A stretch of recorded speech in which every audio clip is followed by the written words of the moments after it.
On the docket for Golden State Warriors today, a loaded slate here, as you can see to my right. Should the Dubs sign Cam Payne? He's available in NBA free agency after being let go.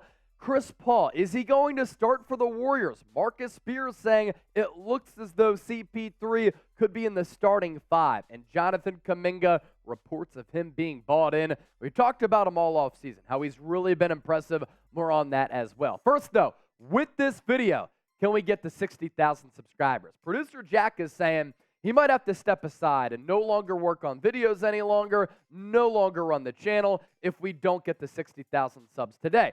And that would equal us doing less content. We don't want to have to do that. 68 people to that milestone. And if you want Warriors coverage year-round, solution is very simple and easy. Hit that subscribe button.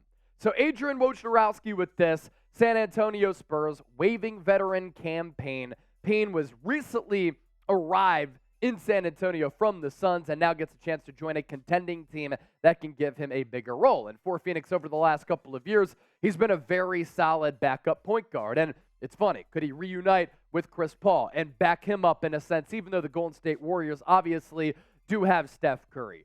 Over the last few years, especially the last 4 years, I think Cam Payne has really emerged into a solid backup option.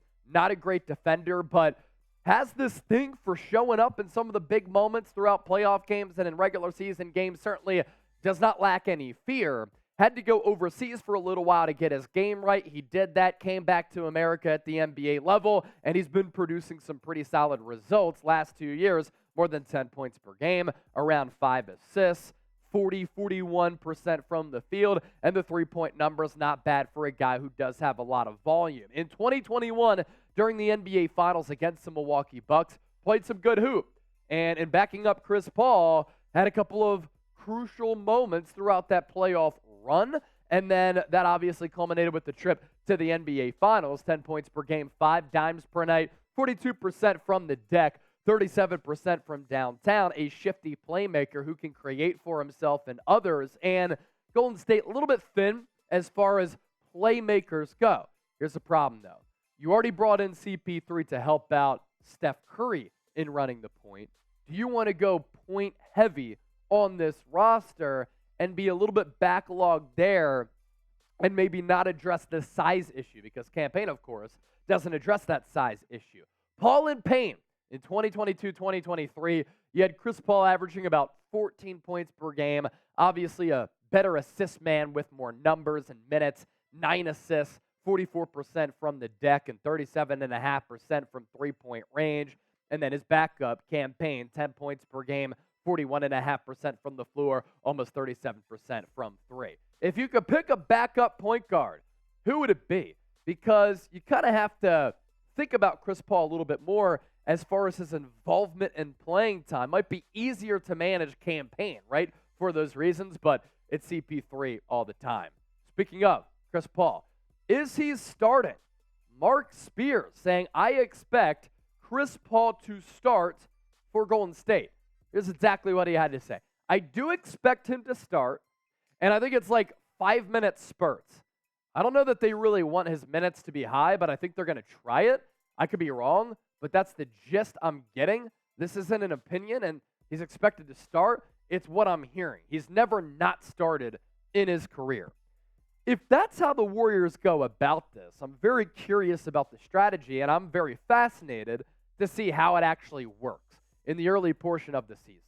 5-minute spurts, you start a game, are you able to find a rhythm? Then if you don't, you take him out, and if you do, he stays in.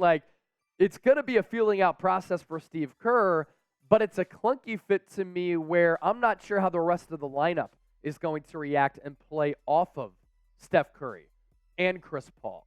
Now, here's what Steph had to say about it. We obviously have a lot of questions to answer about who's starting and who's finishing. That'll play itself out.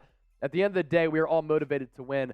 I'm sure nobody more than him. And that kind of brings me to my final point with the subject matter, at least as of now. Context can certainly change a lot of opinions and thoughts, but I've said this a lot, right? And playing basketball, I certainly kind of agree with the philosophy. Sometimes it's not about who starts the game, it's about who finishes it. So while Chris Paul might start, and it's going to make you be a little bit small with that starting five because you take Kevon Looney out, right? Draymond Green will play the 5. It's about who finishes the game. And that can be decided just strictly on the matchup of the opponent, because if they're bigger, you need that size in there with Draymond and Kevon Looney. If they're a little bit smaller, maybe you have Chris Paul out there, and him and Steph Curry could form a pretty nasty backcourt handling the basketball, but also being capable of playing off ball as well. This is what I think the starting 5 would be with CP3. It's the aforementioned Curry and Paul with Klay Thompson, Andrew Wiggins. And yes, I don't think that you take out a Wiggins. I don't think you take out a Klay. I don't think you, of course, take out a Draymond Green. Kevon Looney is the odd man out. The correct Warriors lineup, which I would continue to use and was one of the more efficient lineups in the league last year, was this one right here. Now, they didn't play a lot together, but when they were on the floor together, they were very, very productive. I think that Chris Paul should lead the second team. And let me say that again. And Jack, we can use this as a YouTube short here. Check out our content over there. Marc Spears saying that he thinks that Chris Paul, from what he's hearing, is going to be in the starting lineup for the Golden State Warriors. I strictly don't agree with it. I think the fit alongside Steph Curry is a little bit clunky. Now, if you want to experiment with that from time to time, I can certainly see where you're coming from. But I want CP3 to come in after Steph when Steph gets a breather to allow him to fully run the show, because I believe that's when he's at his best. And because Steph has suffered from a couple of injuries the last couple of years, and the wear and tear of just carrying the load of this offense might be too great to bear, that's why you brought in CP3. I didn't think that the Warriors brought him in to be in this starting 5. Also, lastly, it makes you small with your starting 5 because you have to take Kevon Looney out, and Draymond Green has to play center, and I don't think he's as well suited to play at that 5 spot or comfortable as he is at the 4. Big decision for Steve Kerr. We'll see what happens with the season coming up. Make sure you hit that subscribe button right down below. So should Chris Paul start for the Dubs? Give me a Y for yes or an N for no. We want to hear from you down in the comment section. You know what you should also be doing? College football is here. NFL is here. NBA season coming up around the corner. I have been obsessed with betting on some of these games. Is it a concerning level? No, I just happen to really, really enjoy it. And I'm only using one spot, one destination. That's BetUS, our sportsbook partner. They're offering the best deal that any sportsbook has to offer. Chatsports.com/bet. Promo code CHAT125 for a 125% deposit bonus. Use that link and that promo code here. We'll get you set up. Jonathan Kuminga, is he bought in for the Dubs? Making a very strong statement about Steph Curry here. It's not just about basketball. Kuminga, the former first-round pick, said, Steph Curry is like the perfect human being. He literally is perfect. There is nothing you can say about Steph.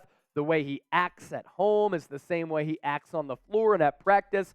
He doesn't get into any problems. He speaks to everybody. He's going to start a conversation. Even if you don't want to, he's going to find you and come talk to you. That's the thing people don't see behind the scenes. He's the best human being that I have ever been around.